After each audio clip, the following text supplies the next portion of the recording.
Alright, so here's a new deck idea I've been working on, Wind Up Hand Rulers. So I actually have to give credit to a guy at my locals. I'm not sure what his name is, but he also was a wind up player, and his build actually, in addition to the wind ups, he played the standard 11 wind ups. He also played a full hand engine, 3 of the dragon rulers, and almost full Fire Fist Tenki suite. He wasn't playing Wolfbark, I believe. And with all of these monsters in his deck, he actually only ran 2 traps. After seeing his build, it got me thinking. I felt like his build would be too clunky with the Fire Fist engine, with too many normal summons. But I liked the idea. This is a way of getting back to my wind-up ruler build that I had so much success with. It's not nearly as good, but the new cards from Dragons of Legend do help bring the deck back to life. And in my testing so far, it has had a feel reminiscent of the earlier deck. And I'm actually undefeated right now with this deck. I've been testing it on my alt account, so a lot of those matches aren't as tough, but I can get a good feel for how consistent the deck is, and it is pretty consistent. The only downside I've had so far is there have been too many normal summon monsters, and sometimes they sit dead in my hand. Other than that, I've really liked how the deck has been running. So I'll just jump right into it real quick. So I'm running 10 wind-up monsters, not 11. When I ran wind-up rulers a couple formats ago, the September 2013 format, I ended up settling on these 10 wind-up monsters. Rabbit just wasn't as good in the deck. You don't run as many traps, and you're also not as dependent on the wind-up engine, so grinding with Rabbit isn't quite as good in the deck, and cutting a rabbit helps make deck space for other cards. So the windups all fuel one of the dragon rulers. Sharks go for title, rats, rabbits, and warriors go for redox, and magician goes for blaster. So every time you put a windup in the grave, you get half of summon for a dragon ruler. And then the hands also are um, fodder for title and blaster respectively. And I'm running a full suite of them.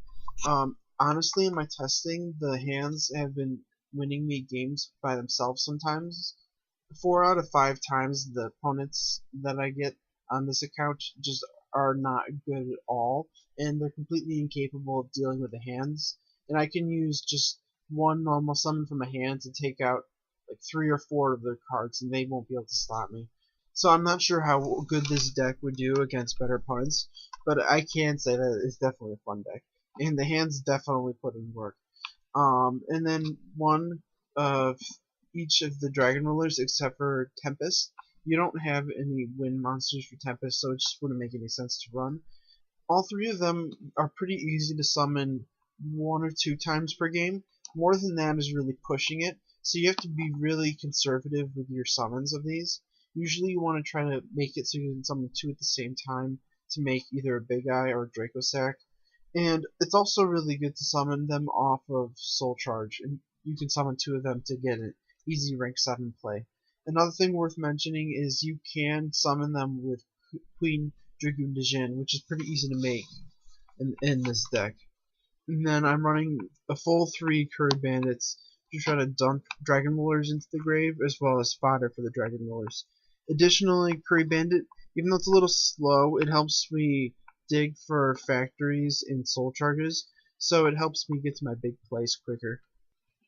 Speaking of factory and soul charge, these are the power spells in the deck, and factory is obviously really good. Not only does it get you windups for combo plays, you can actually just use it to search for fodder for the dragon rollers if you really need to. You can search whatever attribute you need. And then soul charge is obviously really good in this deck. And then I'm playing 2 MST, Book of Moon, and 3 Upstarts to fill out my spells. I feel like Upstart is really good here. as you want to try to get to your combos quickly and deck thin as much as possible. There are decks I don't like Upstart in, but I feel like it's a good fit here. It's definitely a card that you have to consider on a deck by deck basis whether or not you want to play it. And then I'm running basic traps to give myself some protection. The 3 staples, 2 deep prisons, and 2 fiendish chains. So that's pretty much just the best traps for this format plus Book of Moon. I don't have a side deck yet. These were some cards that I was considering running. For the extra deck, I actually took my Wind Up extra deck, and then I just cut these 3 to make room for Queen Dragoon Dijin to summon a Dragon Ruler, and then Big Eye and Dracossack, the obvious rank 7s. I was considering running Fiendish Chain if I ran another trap. I just didn't have room for another trap.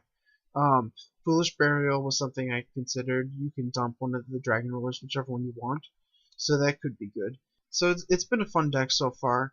I don't think it's as good as pure wind-ups or wind-up hands as I've been playing lately. I definitely like how the deck plays. And the Dragon Ruler summons can come in handy when you get them off. So that was my deck profile for Wind Up Hand Rulers. Hopefully you enjoyed the video.